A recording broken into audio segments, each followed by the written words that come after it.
Hey team, welcome back to my channel.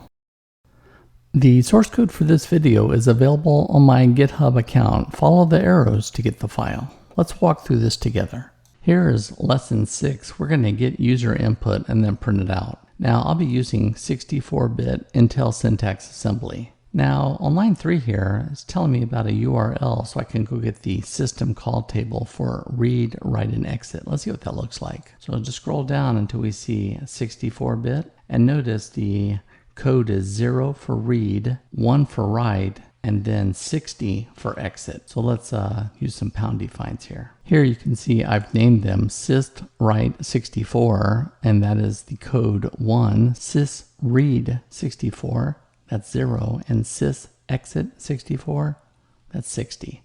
64 just represents 64 bits. And because we use these identifiers in our code using the sys write and sys read, let's go ahead and make some pound defines for these as well. And here you can see standard in is 0, standard out is 1, just like it's defined in the H files in C programming. In section .data, we're going to prompt, that's the name of our label. The data type is data byte, and then the text, what's your name, :space. Now notice on the next line, I say prompt length equals $ minus prompt. That will get the string length of prompt. Now let's look at the show hi. Data byte. Now it's 10. Well, I want it to begin with a new line and say hi space and then a null terminated. Then what we're going to do is say show hi length, and I'm going to use it equal $ minus show hi. So that gets the string length for show hi. Let's now reserve 16 bytes of memory for the user's name. Notice that we say section.bss. Here's the name of our variable. Reserve bytes 16.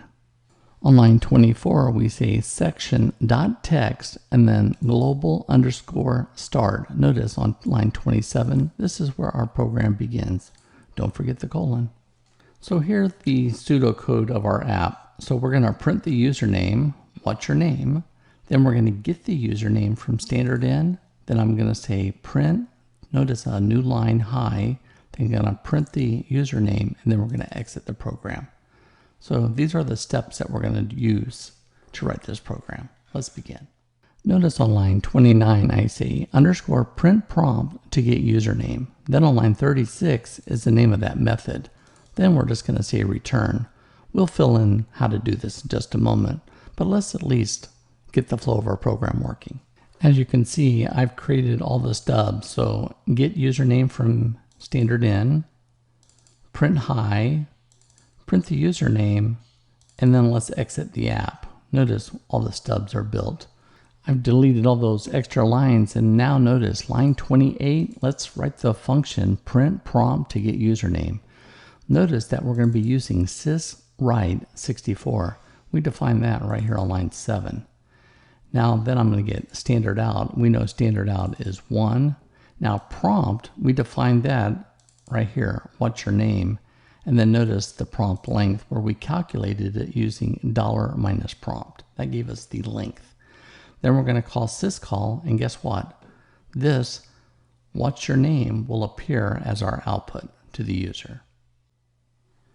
Let us now execute the program, and let's see it execute this print prompt to get username. Notice hit the run button and we get what's your name?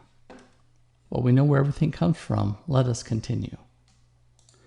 Notice on line 43, we're now going to read in standard in, and we're going to be populating the variable username.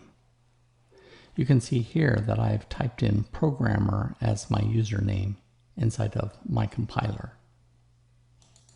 Our next method, print hi, notice that we're going to use syswrite 64, standard out, get the variable show hi, and then get show hi length, and then notice that we get the hi over here in our output. Then back to line 31, print username.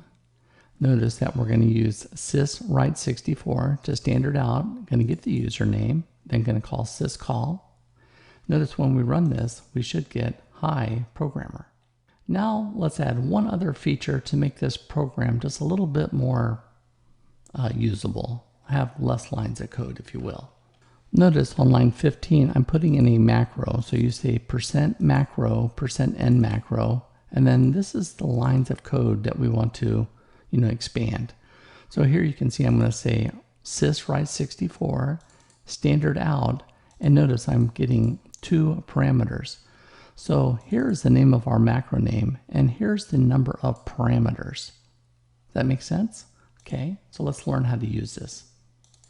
On line 37, notice that we're calling call print prompt to get username. Well, notice that we're using this syswrite. So we can inject this code right here, and now I'm going to get the prompt and the prompt length for my 2 parameters. Notice that there are these 2. And then what we can do is we can comment out all this code. So comment. And all this macro actually injects this code into our program. And you can see here, from move all the way down to syscall. So I've commented all those out.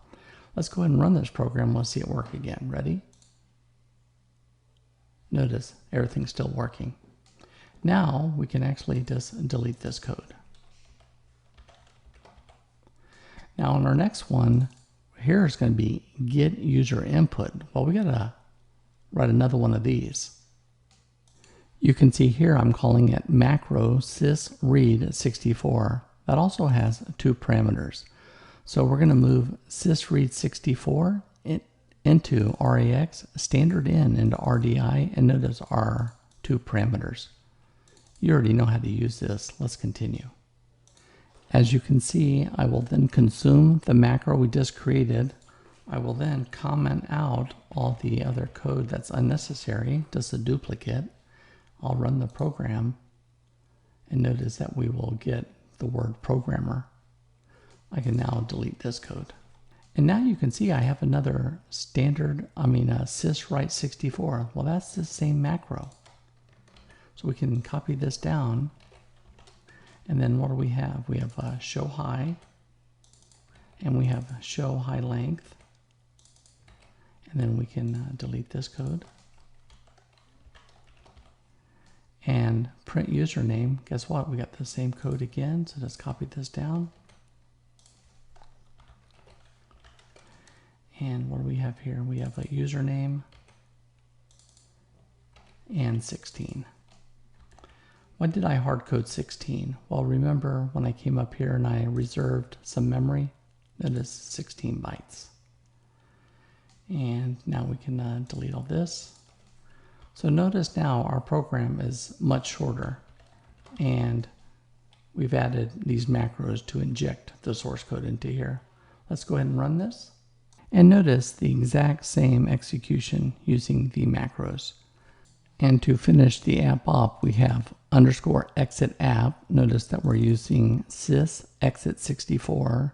The return value to the operating system will be 0, and syscall. Program's all done. Lesson 6. If you have any questions or comments about this code, please leave them below. Look forward to seeing you back in my next video. Take care.